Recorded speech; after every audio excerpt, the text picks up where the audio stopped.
Salam sejahtera saudara-saudara yang terkasih dalam Yesus Kristus. Hari ini kita membaca Lukas pasal 6 ayat 41. Mengapakah engkau melihat selumbar di dalam mata saudaramu, sedangkan balok di dalam matamu sendiri tidak engkau ketahui?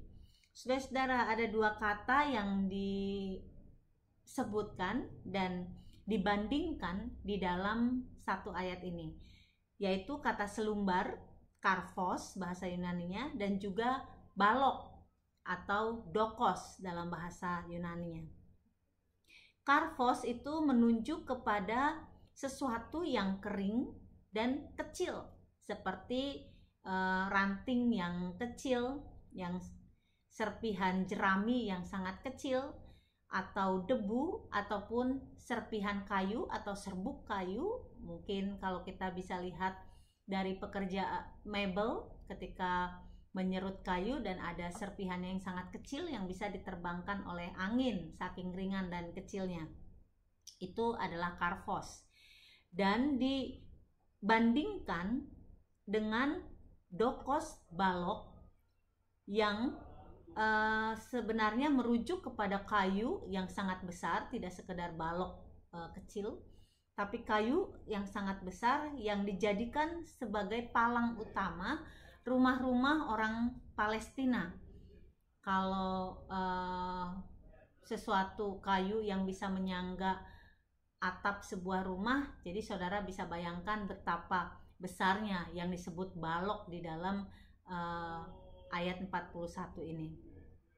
Nah, saudara-saudara, terkait dengan ayat ini dan juga kondisi kita work from home, saya kadang berpikir tentang kondisi ini dalam relasi kita dengan keluarga.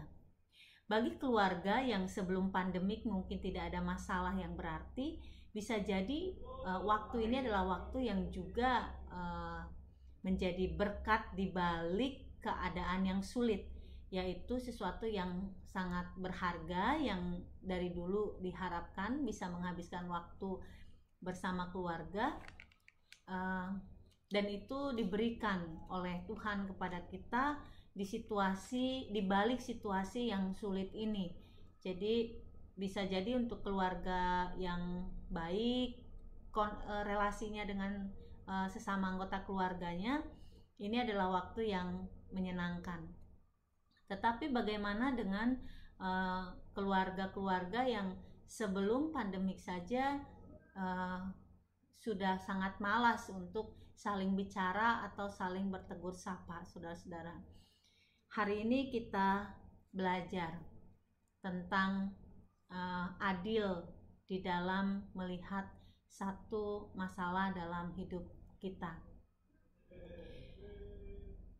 Setiap masalah dalam relasi itu bisa terjadi, harus kita akui, kita ikut berperan di dalam membuat konflik itu menjadi ada. Ya, kalau dikatakan tidak ada orang yang menari tango sendirian gitu ya, seringkali dijadikan sebuah ilustrasi untuk keadaan konflik dalam sebuah relasi, bahwa konflik itu tidak pernah terjadi kalau karena salah satu saja. Jadi ada peran kita entah besar atau kecil di dalam ketajaman persoalan dalam keluarga kita masing-masing. Oleh karena itu kita diajak di sini untuk rendah hati, melihat diri kita dan juga peran kita di dalam mempertajam konflik dalam keluarga kita. Kita diajak untuk rendah hati, pertama-tama menilik dulu peran kita, kontribusi kita, sehingga konflik ini menjadi besar dan semakin tajam, dan bukan pertama-tama melihat kesalahan orang lain. Bahkan ayat ini sebenarnya ayat yang sangat keras, karena diibaratkan bahwa ketika melihat sebuah kesalahan, kita jauh lebih pandai melihat kesalahan orang lain. Tapi hari ini kita diingatkan, mungkin saja memang benar bahwa kesalahan yang dilakukan oleh pasangan kita atau keluarga kita yang lain itu lebih besar, tapi kita diajak untuk bijak di dalam melihat diri kita, supaya kita bukan menjadi orang yang seolah-olah bersih dan juga suci, ataupun orang yang tidak berkontribusi di dalam konflik yang ada dalam keluarga kita. Dengan rendah hati kita boleh melihat diri kita dan memperbaiki diri kita, sehingga kalau semuanya pertama-tama melihat dirinya, semoga kondisi keluarga kita semakin baik. Kalau kita terus menunjuk-nunjuk kepada orang lain, masalah kita tidak akan pernah selesai. Semoga waktu ini menjadi waktu berharga bagi saudara untuk memperbaiki relasi dengan pasangan. Tuhan Sang Cinta memenuhi hati saudara dengan cinta surgawi.